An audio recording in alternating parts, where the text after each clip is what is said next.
Break ನಂತರ ಸುಹಾಸಿನಿ ಕಾರ್ಯಕ್ರಮಕ್ಕೆ ಮತ್ತೆ ಸ್ವಾಗತ. ಈಗ ಕಾಲರ್ ರೆಡಿ ಇದ್ದಾರೆ. ಜಮ್ಮುವಿಂದ ದೇವರಾಜ್ ಕರೆ ಮಾಡಿದ್ದಾರೆ. ದೇವರಾಜ್ ಅವರೇ, ಹೇಳಿ, ಏನ್ ಸಮಸ್ಯೆ ಇದೆ? ಸರ್, ನಮಗೆ ಮನಗಿದ್ಮೇಲೆ ಸರ್ ಕಾಲ್ ನೋವು ಬರ್ತವೆ. ಓಕೆ. ಅದಕ್ಕೆ ಮನಗಿದಾಗ ರಾತ್ರಿ ಹೊತ್ತ ಕಾಲು ಹೊಡಿತಾರೆ ಸರ್, ನಿದ್ದೆ ಬರಲ್ಲ ಕಾಲಿಗೆ. ಅಂದ್ರೆ ಎಷ್ಟು ದಿನದಿಂದ ತೊಂದರೆ ಇದೆ ದೇವರಾಜ್? ನೋವು ಬರ್ತವೆ. ಎಷ್ಟು ದಿನದಿಂದ ಈ ತರ ತೊಂದರೆ ಇದೆ ದೇವರಾಜ್? ಅಲ್ಲ, ಒಂದು 2 ತಿಂಗಳ ಸುಮಾರು ಸರ್, 2 ವರ್ಷದಿಂದ ತೊಂದರೆ ಇದೆ ಸರ್. ಓಕೆ. ನಿಮ್ಮ ಕಾಲಲ್ಲಿ ಏನಾದ್ರು ರಕ್ತನಾಳ ಊದ್ಕೊಂಡಿರೋದಾಗ್ಲಿ ಕಾಣೋದಾಗ್ಲಿ? ಏನೋ ಆತರ ಏನೋ ಸಿಂಪ್ಟಮ್ ಕಾಣ್ತಾ ಇಲ್ಲ ಸರ್. ಓಕೆ, ಜಸ್ಟ್ ಕಾಲ್ ನೋವು ಬರ್ತಿದೆ.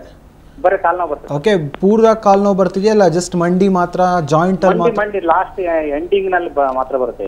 Okay, then it is unrelated to varicose veins. Varicose veins ಆಗಿರೋಕ್ಕೆ ಸಾಧ್ಯ ಆಗೋದಿಲ್ಲ. ಯಾಕಂದರೆ ಏಜ್ ಹೋಗ್ತಾ ಏನಾಗುತ್ತೆ ಅಂತ ಹೇಳಿದ್ರೆ ಆಸ್ಟಿಯೋ ಆರ್ಥರೈಟಿಸ್ ಆಗಲಿ, ರುಮೆಟೆಡ್ ಆರ್ಥರೈಟಿಸ್ ಆಗಲಿ, ಈ ಥರ ಬೋನಿ ಡಿಫಾರ್ಮಿಟಿ ಆಗಲಿ, ಏನಾದರೂ ಬೋನ್ಸಲ್ಲಿ ಏನಾದರೂ ಸವ್ಯಕ್ಕೆ ಸ್ಟಾರ್ಟ್ ಆಯಿತು ಅಂತ ಹೇಳಿದ್ರೆ ಅದರಿಂದ ಕೂಡ ಪೇಯ್ನ್ ಬರ್ಬೋದು. ನೀವೇನೋ ನಮ್ಮ ವೈದ್ಯರನ್ನ ಭೇಟಿ ಆಯಿತು ಅಂತ ಹೇಳಿದ್ರೆ ನಾವು ಪರಿಶೀಲಿಸಿ ಯಾವ ರೀತಿ ಟ್ರೀಟ್ಮೆಂಟ್ ಕೊಡಬೇಕು ಅಂತ ಹೇಳ್ತೇವೆ. ಓಕೆ, ತುಂಬ ಜನ ಕನ್ಫ್ಯೂಷನ್ ಇರುತ್ತೆ. ಇದು ವೆರಿಕೋಸ್ ವೇನ್ಸ್ ಅಂದರೆ ಏನು, ಬೇರೆ ಇತರ ರೋಗಗಳಿಗೂ ಕನ್ಫ್ಯೂಷನ್ ಮಾಡ್ಕೋತಾರೆ. ಯಾಕಂದರೆ ಯಾವ ಏಜಲ್ಲಿ ತುಂಬ ಇದು ಕಾಣಿಸ್ಕೊಳ್ತಿದೆ, ಕಾರಣ ಏನು ಅಂತ? ಮೇಯ್ನಾಗಿ ಕಾರಣ ತಿಳ್ಕೊಬೇಕು ಅಂತ ಹೇಳಿದ್ರೆ ಲೈಫ್ ಸ್ಟೈಲ್ ಆ್ಯಂಡ್ ಆಕ್ಯುಪೇಷನ್.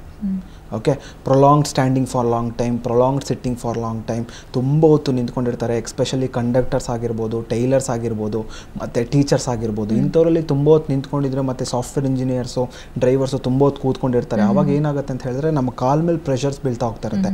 ಯಾವಾಗ ಕಾಲ್ ಮೇಲೆ ಪ್ರೆಷರ್ ಬೀಳುತ್ತೆ, ರಕ್ತ ಸಂಚಾರಕ್ಕೆ ಅಡೆತಡೆ ಆಗುತ್ತೆ. ಯಾವಾಗ ರಕ್ತ ಸಂಚಾರ ಕಡಿಮೆ ಆಗುತ್ತೆ, ರಕ್ತನಾಳ ಊದ್ಕೊಳ್ಳೋಕ್ಕೆ ಸ್ಟಾರ್ಟ್ ಆಗುತ್ತೆ. This is one of the cause. ಮತ್ತು ಇನ್ನೊಂದು ಏನು ಹೇಳ್ತೀವಿ ಅಂತ ಹೇಳಿದ್ರೆ obesity and overweight. Okay, 80 kg ಇರ್ತಾರೆ, 100 kg ಇರ್ತಾರೆ, ಕರೆಕ್ಟಾಗಿ ಡಯಟ್ ಮೇಂಟೈನ್ ಮಾಡೋದಿಲ್ಲ. ಯಾವಾಗ ತುಂಬ ವೆಯ್ಟ್ ಇರ್ತಾರೆ, ಕಾಲ್ ಮೇಲೆ ಪ್ರೆಷರ್ಸ್ ಬೀಳ್ತಾ ಹೋಗ್ತಾ ಇರುತ್ತೆ, ಕಾಲಿನ ರಕ್ತನಾಳದ ಮೇಲೆ ಪ್ರೆಷರ್ಸ್ ಬೀಳ್ತಾ ಹೋಗ್ತಾ ಇರುತ್ತೆ. ಯಾವಾಗ ಕಾಲಿನ ರಕ್ತನಾಳದ ಮೇಲೆ ಪ್ರೆಷರ್ಸ್ ಬೀಳ್ತಾ ಹೋಗ್ತಾ ಇರುತ್ತೆ, ಅದರ ರಕ್ತ ಸಂಚಾರ ಅಡೆತಡೆ ಆಗುತ್ತೆ. ಅಲ್ಲಿ ಪೂರ್ ಬ್ಲಡ್ ಸರ್ಕ್ಯುಲೇಷನ್ ಆಗುತ್ತೆ. ಯಾವಾಗ ಪೂರ್ ಬ್ಲಡ್ ಸರ್ಕ್ಯುಲೇಷನ್ ಆಗುತ್ತೆ, ಅದರಿಂದ ಕೂಡ ವೆರಿಕೋಸ್ ವೇನ್ಸ್ ಬರೋ ಸಾಧ್ಯತೆ ಇರುತ್ತೆ. ಮತ್ತು ಇನ್ನೊಂದು ಏಜ್ ರಿಲೇಟೆಡ್ ಫ್ಯಾಕ್ಟರ್. ನೀವು ಕೇಳಿದ್ರಿ ಯಾರಲ್ಲಿ ಜಾಸ್ತಿ ಬರ್ಬೋದು ಅಂತ. Above 40 to 50 years age group ಅಂತ ಹೇಳ್ತೇವೆ. ಯಾಕಂತ ಏಜ್ ಆಗ್ತಾ ಏನಾಗುತ್ತೆ, ನಮ್ಮ ವೇನ್ಸ್ ಅಂತ ಏನು ಹೇಳ್ತೇವೆ, ರಕ್ತನಾಳ ಏನಂತೇವೆ, ಅದು ವೀಕ್ ಆಗ್ತಾ ಹೋಗ್ತಾ ಇರುತ್ತೆ. ಅದ್ರ ಕೆಲಸ ಅದು ಕಳ್ಕೊಳ್ಳೋಕೆ ಸ್ಟಾರ್ಟ್ ಆಗ್ತಾ ಇರುತ್ತೆ. ಯಾವಾಗ ನಾವು ಕರೆಕ್ಟಾಗಿ ವಾಕಿಂಗ್ ಮಾಡೋದಿಲ್ಲ, ಎಕ್ಸಸೈಸ್ ಮಾಡ್ತಾ ಇರೋದಿಲ್ಲ, ಬೇಗ ವೀಕ್ ಆಗ್ತಾ ಇರುತ್ತೆ. ಯಾವಾಗ ಅದು ಬೇಗ ವೀಕ್ ಆಗುತ್ತೆ, ರಕ್ತ ಸಂಚಾರ ಕಡಿಮೆ ಆಗುತ್ತೆ. ಯಾವಾಗ ರಕ್ತ ಸಂಚಾರ ಕಡಿಮೆ ಆಗುತ್ತೆ, ಅದರಿಂದ ಕೂಡ ವೆರಿಕೋಸ್ ವೇನ್ಸ್ ಬರೋ ಸಾಧ್ಯತೆ ಇರುತ್ತೆ. ಮತ್ತು ಇನ್ನೊಂದು ನಾವು ಏನು ಹೇಳ್ತೇವೆ ಅಂತ ಹೇಳಿದ್ರೆ ಹಾರ್ಮೋನಲ್ ಪ್ರಾಬ್ಲಮ್ಸ್. ಈಗ ಪ್ಯೂಬರ್ಟಿ ಟೈಮಲ್ಲಾಗಲಿ, ಮುಟ್ಟಿನ ಸಮಯದಾಗಲಿ, ಮೆನೋಪಾಸಲ್ ಏಜ್ ಗ್ರೂಪ್ ಅಂತ ಹೇಳ್ತೇವೆ. ಮತ್ತು ಬರ್ತ್ ಕಂಟ್ರೋಲ್ ಪಿಲ್ಸ್ ಟೇಕರ್ಸ್, ಮಕ್ಕಳಾಗಬಾರ್ದು ಅಂತ ಕಾಂಟ್ರಸೆಪ್ಟಿವ್ ಪಿಲ್ಸ್ ತಗೊಳ್ತಾ ಇರ್ತಾರೆ. ಆ ಕಾಂಟ್ರಸೆಪ್ಟಿವ್ ಪಿಲ್ಸಲ್ಲಿ ಏನಾಗುತ್ತೆ ಅಂತ ಹೇಳಿದ್ರೆ there will be more of oestrogen and progesterone hormone pill takers ಅಂತ ಹೇಳ್ತೇವೆ. ಯಾವಾಗ ಅದು ತುಂಬ ಟ್ಯಾಬ್ಲೆಟ್ಸ್ ತೊಗೊಳ್ತಾ ಇರ್ತಾರೆ, ಆ ಟ್ಯಾಬ್ಲೆಟ್ಸ್ ಈಸ್ಟ್ರೋಜನ್ ಮತ್ತು ಪ್ರೊಜೆಸ್ಟ್ರಾನ್ ನಮ್ಮ ಬಾಡಿಲಿ ಹೆಚ್ಚಾಯಿತು ಅಂತ ಹೇಳಿದ್ರೆ ಅದು ವ್ಯಾಲ್ವ್ಸ್ ಮೇಲೆ ಆ್ಯಕ್ಟ್ ಮಾಡ್ತಾ ಹೋಗ್ತಾ ಇರುತ್ತೆ. ಆ ಲೀಫ್ಲೆಟ್ಸ್ ಡ್ಯಾಮೇಜ್ ಆಗ್ತಾ ಹೋಗ್ತಾ ಇರುತ್ತೆ. ಯಾವಾಗ ಲೀಫ್ಲೆಟ್ಸ್ ಡ್ಯಾಮೇಜ್ ಆಗುತ್ತೆ, ರಕ್ತ ಸಂಚಾರ ಕಡಿಮೆ ಆಗಿ ಅದರಿಂದ ಕೂಡ ವೆರಿಕೋಸ್ ವೇನ್ಸ್ ಬರೋ ಸಾಧ್ಯತೆ ಇರುತ್ತೆ. ಮೇಯ್ನಾಗಿ ನಾವು ಈಗ 90% ಆಫ್ ಕಾಣೋದು ನಾವು ಏನಂತ ಹೇಳಿದ್ರೆ varicose veins is very common in pregnancy. Pregnancy ಟೈಮಲ್ಲಿ ತುಂಬ ಜನ ಹೇಳ್ತಾರೆ.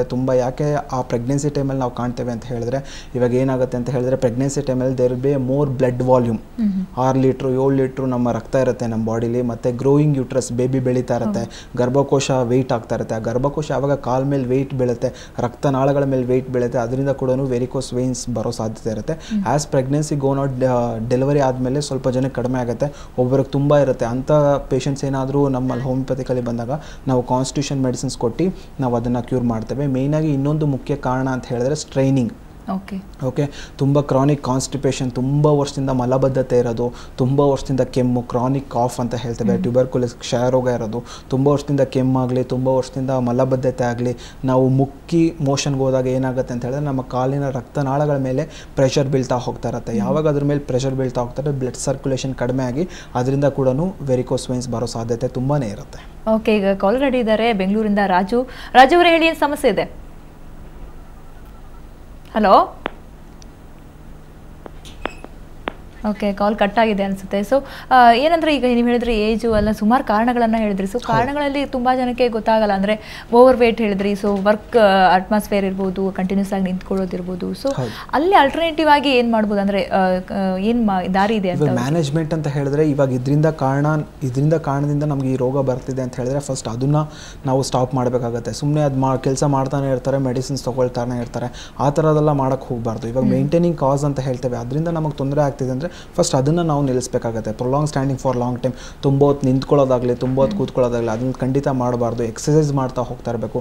ನಾವು ರನ್ನಿಂಗ್ ಮಾಡೋಕ್ಕೆ ಹೇಳ್ತೇವೆ, ಎಕ್ಸಸೈಸ್ ಮಾಡೋಕ್ಕೆ ಹೇಳ್ತೇವೆ. ಯಾವಾಗ ರನ್ನಿಂಗ್ ಮಾಡ್ತೀವಿ, ಸ್ವಿಮ್ಮಿಂಗ್ ಮಾಡೋಕ್ಕೆ ಹೇಳ್ತೇವೆ, ಯಾವಾಗ ನಮ್ಮ ಕಾಫ್ ಮಸಲ್ಸ್ ಅಂತ ಏನು ಹೇಳ್ತೇವೆ, ಮೀನ್ ಕಂಡ ಅಂತ ಹೇಳ್ತೇವೆ, ಅಲ್ಲಿ ನಿಮಗೆ ಸ್ಟ್ರೆಂತ್ ಬರ್ತಾ ಹೋಗ್ತಾ ಇರುತ್ತೆ. ಯಾವಾಗ ಅಲ್ಲಿ ಸ್ಟ್ರೆಂತ್ ಬರ್ತಾ ಹೋಗ್ತಾ ಇರುತ್ತೆ ಅಲ್ಲಿ ರಕ್ತ ಸಂಚಾರ ಚೆನ್ನಾಗಿ ಆಗ್ತಾ ಇರುತ್ತೆ. ಯಾವಾಗ ಒಂದ್ಸಲಿ ಗರ್ಭಿಣಿದು ಹೇಳಿದ್ರೆ ಗರ್ಭಿಣಿಯಲ್ಲಿ ನೀವು ಅದು ರಕ್ತ ಜಾಸ್ತಿ ಆಗಿ ಇರುತ್ತೆ, ಸೊ ಓವರ್ ವೇಟ್ ಆಗಿರುತ್ತೆ ಅವ್ರದ್ದು ಆಬ್ವಿಯಸ್ಲಿ.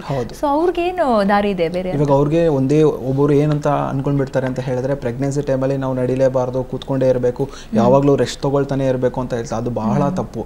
ನೀವು ಅಟ್ಲೀಸ್ಟ್ ಒಂದು ಅರ್ಧ ಕಿಲೋಮೀಟರ್ ಆದರೂ ಡೈಲಿ ನೀವು ವಾಕ್ ಮಾಡಬೇಕಾಗತ್ತೆ. ಯಾವಾಗ ಅದು ವಾಕ್ ಮಾಡ್ತೀರಾ ಆ ವೆಯ್ಟ್ ನಿಮಗೆ ಹೆವಿನೆಸ್ ಅನ್ಸೋದಿಲ್ಲ. ನಿಮ್ಮ ಕಾಲಲ್ಲಿ ಏನು ಕಾಫ್ ಮಸಲ್ಸ್ ಇದೆ ಅಲ್ಲಿ ಸ್ಟ್ರೆಂತ್ ಬರ್ತಾ ಹೋಗ್ತಾ ಇರುತ್ತೆ. ಯಾವುದೇ ರೀತಿ ರಕ್ತ ಸಂಚಾರಕ್ಕೆ ಅಡೆತಡೆ ಆಗೋದಿಲ್ಲ. ಅವಾಗ ಯಾವುದೇ ರೀತಿ ವೆರಿಕೋಸ್ ವೇನ್ಸ್ ಆಗಲಿ, ಬೇರೆ ತೊಂದರೆ ಆಗಲಿ, ಅಲ್ಸರ್ಸ್ ಆಗಲಿ ಯಾವುದೇ ರೀತಿ ಬರೋದಿಲ್ಲ. ಓಕೆ ವೀಕ್ಷಕರೇ, ನೋಡಿದ್ರಲ್ಲ ರಕ್ತನಾಳಗಳಲ್ಲಿ ತೊಂದರೆ ಉಂಟಾದರೆ ಯಾವೆಲ್ಲ ಅಪಾಯ ಇದೆ ಅಂತ. ಸೊ ಚಿಕಿತ್ಸೆ ತಿಳ್ಕೊಂಡ ಒಂದು ಚಿಕ್ಕ ಬ್ರೇಕ್ನ ನಂತರ